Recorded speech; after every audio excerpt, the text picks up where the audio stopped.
dress. In the boutique with the blue light, what would the dress look like? Bluish, white bluish. Okay. So you look at the dress, and over there, the dress is bluish. So in your mind, you bought a bluish dress. You take it outside, then the light of the sun falls on it, and it looks what? White. Say, no, this is not what I bought. This is not what you use the blue light. So you take it back. No, this is not what I bought. I want another one. What you think is that the sun's light is the real light. It is also not the real light. Because if you decide that in your room, blue light is the only light, it is the best light. Or maybe you work in an office where everything is blue light.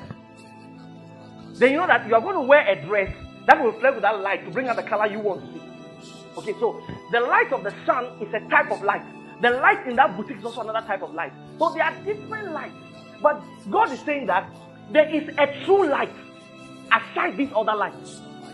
Aside the light of the sun, aside the light, the red light, the blue light, he said there is a true light.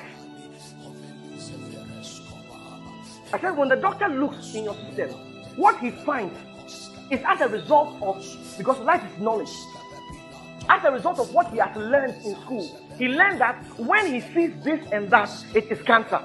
So he uses a light and says that, oh, madam, you have cancer.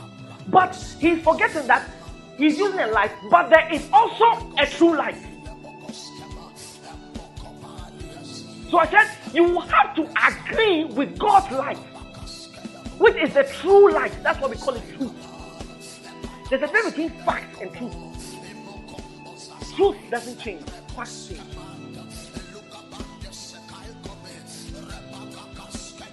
This is the true light. He said, that lighteth every man that comes into the world. That means the word of God shows us the true nature of things. We can look at it one way and say it is like this, but the word of God tells us that no, it's not like this. This is what it is. So you use God's light to put on things in this light. Now, for example, immense light. They can say that if you have a big nose, you are not beautiful.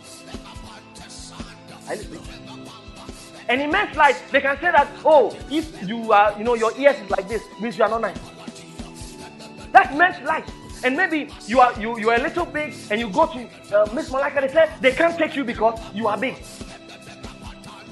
Do you understand? So now the people who are big too are now organizing their own budget, trying to validate what they are. Do you understand? Do you understand? Now, whether you are plus size or you are slim, they are all using their type of light. There is a true light for you. And that true light says, you are wonderfully and fearfully made. You will have to believe that light. So, to walk with God, first of all, you have to understand that when we say Enoch walk with God, it's not because God was standing close to him and we were walking 1, 2, 3. No, what he was doing was that he was resent with God. Maybe from next week, I'll talk to you about the graduations of people. Enoch was resent with God. There was a time God was El Shaddai. There was a time he now became the Lord. There was a time he became Jehovah Rapha. There was a time he became Shekhem. You understand? He was resent with God. There are times God was moving. And when God moved, Enoch moved. Because he was walking humbly with God. God was telling him, we are moving. Then he moved. We are doing this. We move. You understand? So the word of God gives you a disposition.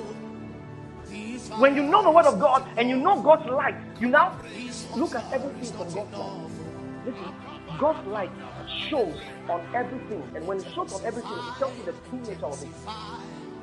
It is God's light that was thrown, that Jesus threw on money, on the subject of money. One day I was at some cell meetings and I told them something. I said, Jesus made comments on marriage.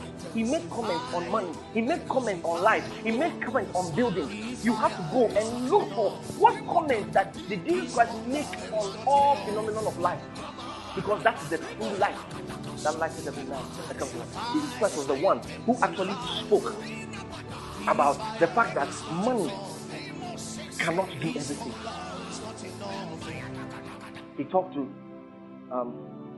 a man, a rich young ruler, and the young ruler said, Jesus, I want you to, I want to have eternal life. And Jesus said, okay, follow all the commandments. Yeah, I followed all.